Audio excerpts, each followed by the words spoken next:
Hello everyone. तो CP Radha Krishnan जो कि हमारे भारत के 15वें नंबर के उपराष्ट्रपति बन चुके हैं और उन्होंने स्थान लिया है जगदीप धनखड़ का, जिन्होंने स्वास्थ्य कारणों के वजह से राष्ट्रपति को इस्तीफा दिया था। तो इस वीडियो में हम जानेंगे भारत के 15th नंबर के उपराष्ट्रपति के बारे में।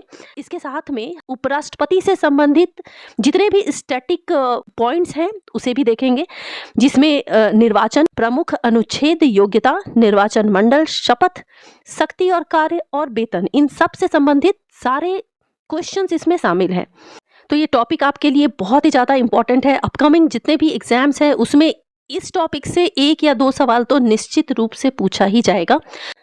तो आइए देखते हैं कि ये न्यूज़ में क्यों है। तो देखिए, एनडीए उम्मीदवार सीपी राधा कृष्णन ये बने हैं भारत के नए उपराष्ट्रपति। हाल ही में देखिए, भारत के 14वें उपराष्ट्रपति ने स्वास्थ्य कारणों के वजह से इस्तीफा दिया था।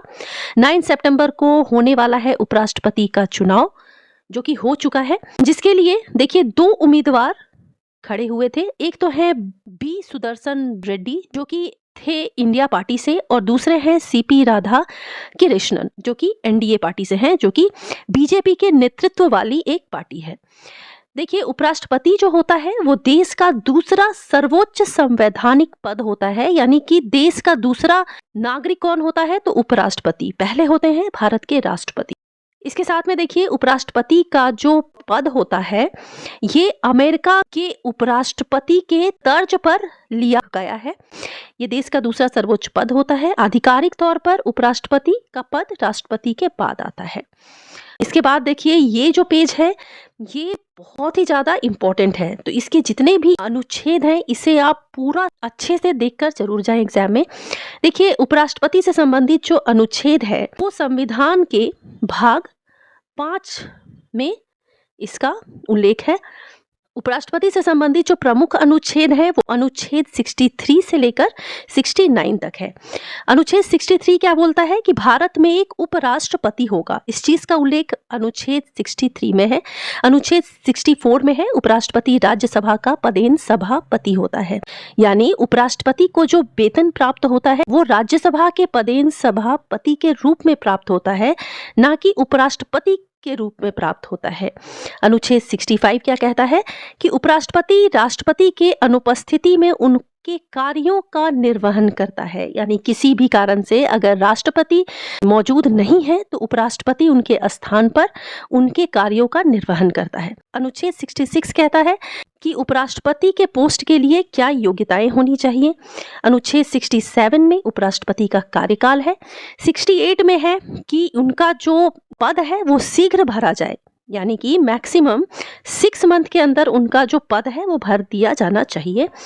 अनुच्छेद 69 में उपराष्ट्रपति का शपथ ग्रहण होता है, जो कि कौन दिलवाता है, भारत के राष्ट्रपति दिलवाती हैं। चलिए अब हम सारे क्वेश्चंस को एमसीक्यू फॉर्म में देखेंगे। तो फ्रेंड्स, ये जितने भी क्वेश्चंस हैं इसे आप ध्यान से जरूर देखें, क्योंकि आने वाले एग्जाम्स में 1 या 2 क्वेश्चंस निश्चित रूप से इस टॉपिक से आने वाले हैं। देखते हैं पहला सवाल, भारत के 15वें नंबर के उपराष्ट्रपति कौन निर्वाचित हुए हैं। तो ये हुए हैं सीपी राधा कृष्णन जो कि 15वें नंबर के हैं। इनसे संबंधित इंपॉर्टेंट पॉइंट्स को देख लेते हैं, जो कि बहुत ज़्यादा इंपॉर्टेंट है। देखिए, इनका जो पूरा नाम है वो है चंद्रपुरम पन्नुस्वामी राधा कृष्णन। ये इमेज में आप देख सकते हैं, यही बने हैं भारत के 15वें उपराष्ट्रपति। ये देखिए, ये भारत के दूसरे सर्वोच्च नागरिक हैं। ये बीजेपी के नेतृत्व वाले एनडीए गठबंधन से उम्मीदवार थे। इनको देखिए, कुल जो वोट मिला वो मिला था 452, और इन्होंने इंडिया पार्टी के बी सुदर्शन रेड्डी को 152 वोटों से हराया था। यानी कि ये जो बी सुदर्शन रेड्डी हैं इनको टोटल जो वोट मिला था वो 300 मिला था। इनका जो बर्थ प्लेस है वो है तिरुपुर, तमिलनाडु, जो कि हुआ था 28 अक्टूबर 1957 को। इनका राजनीतिक सफर देखें तो ये प्रारंभ हुआ था 1974 में जनसंघ से। अब देखिए, उपराष्ट्रपति बनने से पहले ये क्या थे, तो ये महाराष्ट्र के, यहाँ देखिए ये 24वें मिस्टेक है, यहाँ पे एक 21वां होगा। ये महाराष्ट्र के 21वें राज्यपाल के रूप में इन्होंने कार्य किया था। अगला सवाल है, भारत के 15वें उपराष्ट्रपति के प्रतिद्वंदी कौन थे? तो वो थे, ऑप्शन ए इसका राइट आंसर होगा, जस्टिस बी सुदर्शन रेड्डी। देखिए, ये इंडिया पार्टी से उम्मीदवार थे। इनको 300 वोट प्राप्त हुआ था और इनकी हार 152 वोटों से हुई थी। नेक्स्ट है, सीपी राधाकृष्णन उपराष्ट्रपति बनने से पहले किस राज्य के 21वें राज्यपाल थे? तो महाराष्ट्र राज्य के 21वें राज्यपाल थे। अगला सवाल है, भारत के 14वें नंबर के उपराष्ट्रपति कौन थे? तो 14वें नंबर के जो उपराष्ट्रपति थे, ऑप्शन ए इसका राइट आंसर होगा, ये थे जगदीप धनखड़, जिन्होंने स्वास्थ्य कारणों के वजह से इस्तीफा दिया। और उपराष्ट्रपति जो होता है वो अपना इस्तीफा किनको संबोधित करता है? तो वो करता है भारत के राष्ट्रपति को। अगला है, संविधान के किस भाग में उपराष्ट्रपति के पोस्ट का वर्णन किया गया है? तो देखिए, भारतीय संविधान का जो भाग 5 है, ऑप्शन बी राइट आंसर होगा। इसमें उपराष्ट्रपति से संबंधित उल्लेख आपको प्राप्त होगा। और अगर हम देखें कि किस अनुच्छेद के अंतर्गत उपराष्ट्रपति से संबंधित सारे प्रावधान हैं, तो आर्टिकल 63 से आर्टिकल 69 तक प्रमुख अनुच्छेद है। इसके बाद भी अनुच्छेद है 73 तक, लेकिन ये बहुत ज़्यादा इंपॉर्टेंट नहीं है। 63 से 69 तक के अनुच्छेद जो कि उपराष्ट्रपति से संबंधित हैं, ये काफ़ी इंपॉर्टेंट है, जिसे हम आगे के सवालों में देखेंगे। अगला सवाल है, भारत के उपराष्ट्रपति को शपथ कौन दिलाता है? तो राइट आंसर क्या होगा? राष्ट्रपति। अगला सवाल है, किस पद्धति के द्वारा भारत में उपराष्ट्रपति का निर्वाचन होता है? इसका राइट आंसर होगा, एकल संक्रमणीय मत पद्धति के द्वारा उपराष्ट्रपति का निर्वाचन होता है। इसे इंग्लिश में STV प्रोसेस बोलते हैं, यानी कि सिंगल ट्रांसफरेबल वोट प्रोसेस बोलते हैं इसको। अगला सवाल है, भारत के उपराष्ट्रपति निर्वाचित होते हैं? तो देखिए, ऑप्शंस है जनता के द्वारा, तो ये गलत होगा। संसद के दोनों सदनों के द्वारा, तो जी हाँ, ये आंसर आपका सही होगा। देखिए, हमारा जो संसद है, इसके जो दोनों सदन है वो है लोकसभा और राज्यसभा। इन लोकसभा और राज्यसभा में जितने भी टोटल सांसद होते हैं उसको कहा जाता है निर्वाचन मंडल। निर्वाचन मंडल यानी निर्वाचन मंडल इज इक्वल टू हो गया लोकसभा प्लस राज्यसभा के टोटल सांसद। तो इन दोनों के द्वारा ही उपराष्ट्रपति निर्वाचित होते हैं। तो ऑप्शन बी इसका राइट आंसर होगा। बहुत ही ज्यादा इंपॉर्टेंट क्वेश्चन है, ध्यान रखिएगा। अच्छा, अगर हम लोकसभा में देखें तो लोकसभा में टोटल 543 MLA हैं और राज्यसभा में देखें तो 233 है और इसमें 12 राष्ट्रपति के द्वारा जो मनोनीत होते हैं वो भी हैं। तो ये सभी को मिलाकर बन जाता है निर्वाचन मंडल, जिसके द्वारा उपराष्ट्रपति का निर्वाचन होता है। चलिए अगला सवाल देखते हैं। उपराष्ट्रपति को पदच्युत करने संबंधी प्रस्ताव प्रस्तावित किया जा सकता है। पदच्युत का मतलब इम्पीचमेंट बोल सकते हैं आप इंग्लिश में, यानी कि उनके पोस्ट से हटाने का प्रस्ताव। ये कहाँ पर प्रस्तावित होता है? तो ये प्रस्तावित होता है केवल राज्यसभा में। तो ऑप्शन बी इसका राइट आंसर होगा। लेकिन यहाँ पर एक पॉइंट इंपॉर्टेंट है कि उनके इम्पीचमेंट से पहले, जो कि राज्यसभा में होगा, उपराष्ट्रपति को 14 डेज से पहले राज्यसभा को उनको नोटिस भेज देना होगा। यानी कि अचानक से ही उनको पोस्ट से नहीं हटाया जा सकता, 14 दिन पहले का उनको नोटिस दिया जाना चाहिए। तो यहाँ से भी सवाल पूछे जाते हैं एग्जाम्स में। अगला सवाल देखते हैं। राज्यसभा का पदेन सभापति कौन होता है? तो वो होते हैं हमारे भारत के उपराष्ट्रपति। तो देखिए, भारत के जो उपराष्ट्रपति होते हैं उनको जो सैलरी मिलती है वो राज्यसभा के पदेन सभापति होने के रूप में मिलती है, ना कि उपराष्ट्रपति के कार्य के निर्वहन के लिए मिलती है। तो ये काफी इंपॉर्टेंट पॉइंट है। और इसका जो एक्सप्लेनेशन है वो संविधान के आर्टिकल 64 में इसका उल्लेख है कि उपराष्ट्रपति राज्य का पदेन सभापति होता है। तो फ्रेंड्स, जितने भी क्वेश्चंस और उसके एक्सप्लेनेशंस मैं बता रही हूँ उसे आप ध्यान से जरूर देखें, क्योंकि ये जितने भी पॉइंट्स हैं इनसे रिलेटेड जो क्वेश्चंस हैं वो एग्जाम में हमेशा पूछे जाते हैं।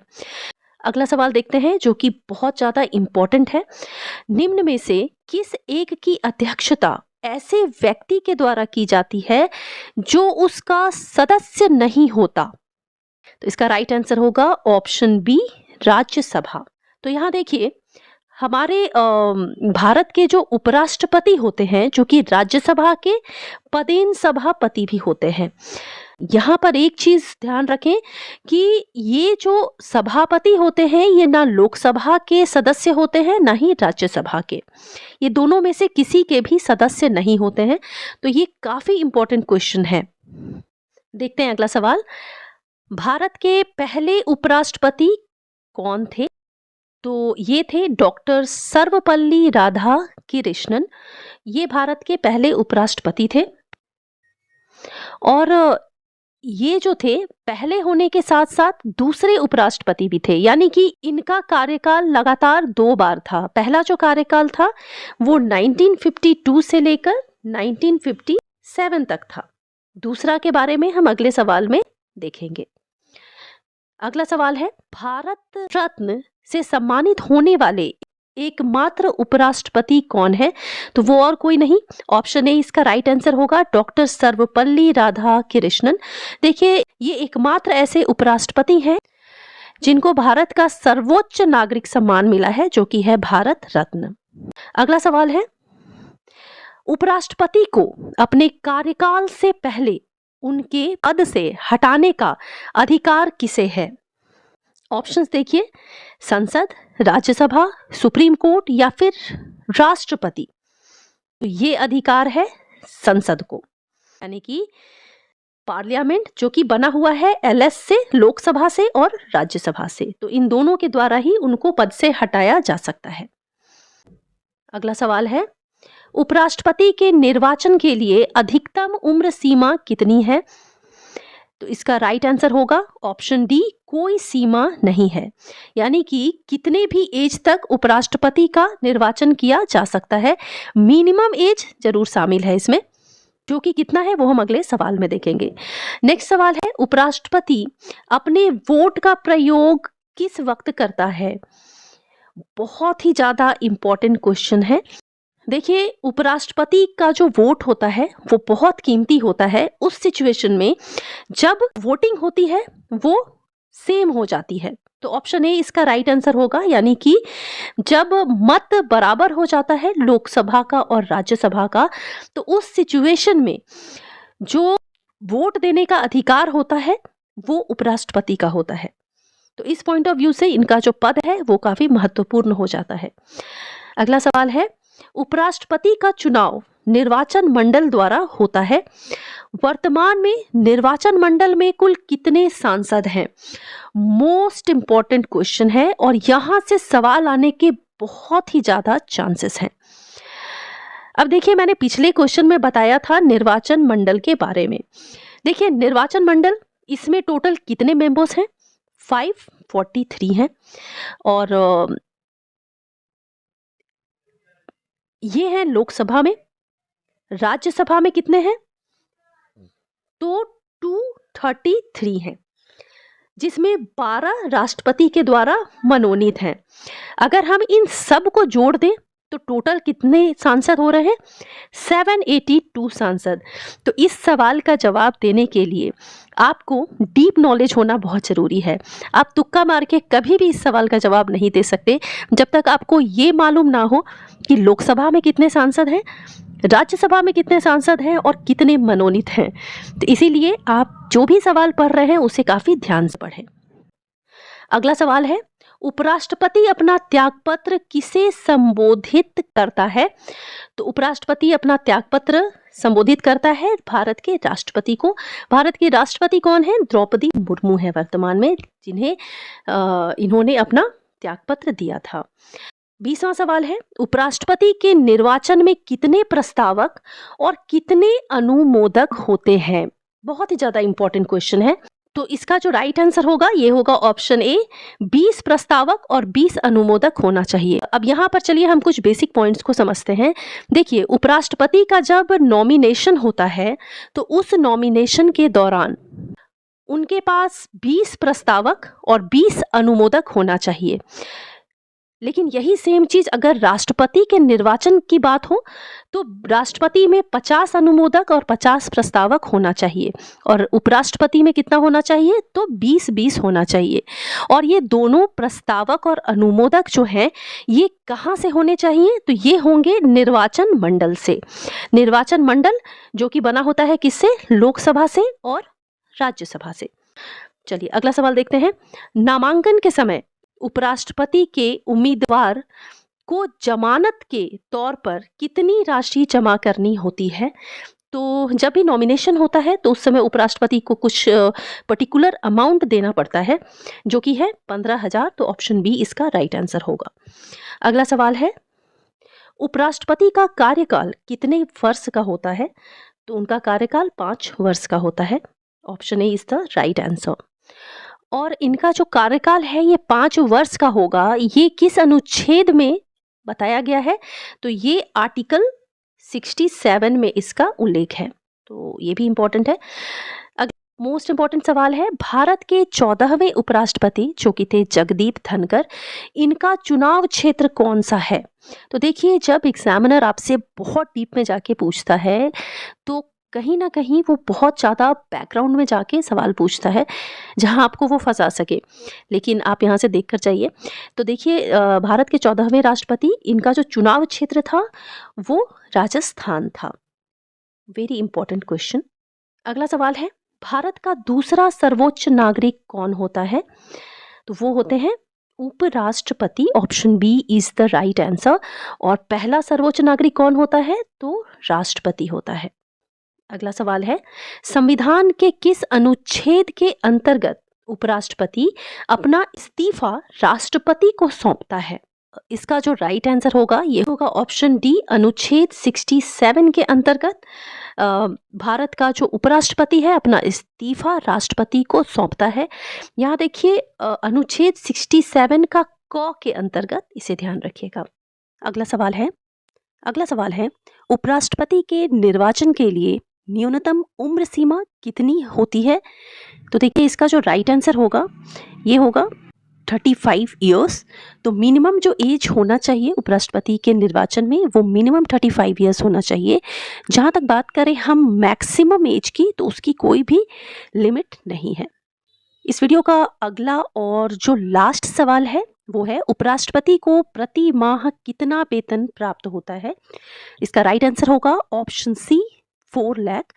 तो उपराष्ट्रपति को 4 लाख रुपए वेतन प्रति माह प्राप्त होता है। तो यहाँ पर देखिए, उपराष्ट्रपति से संबंधित जितने भी महत्वपूर्ण सवाल हैं उसे मैंने इस वीडियो में बता दिया है। तो बहुत ज़्यादा चांसेस है कि जो भी सवाल आएगा वो इससे बाहर नहीं आएगा, क्योंकि मैंने सारा कुछ ही कवर कर लिया है इसमें। तो होप ये वीडियो आपको अच्छी लगी होगी। अगर वीडियो अच्छी लगी तो लाइक करना ना भूलें, और अगर आप फ्यूचर में इस तरह के और भी वीडियोस पाना चाहते हैं तो चैनल को सब्सक्राइब करना ना भूलें। मिलती हूँ अपने नेक्स्ट वीडियो में एक और मोस्ट इम्पॉर्टेंट टॉपिक के साथ। Thanks for watching.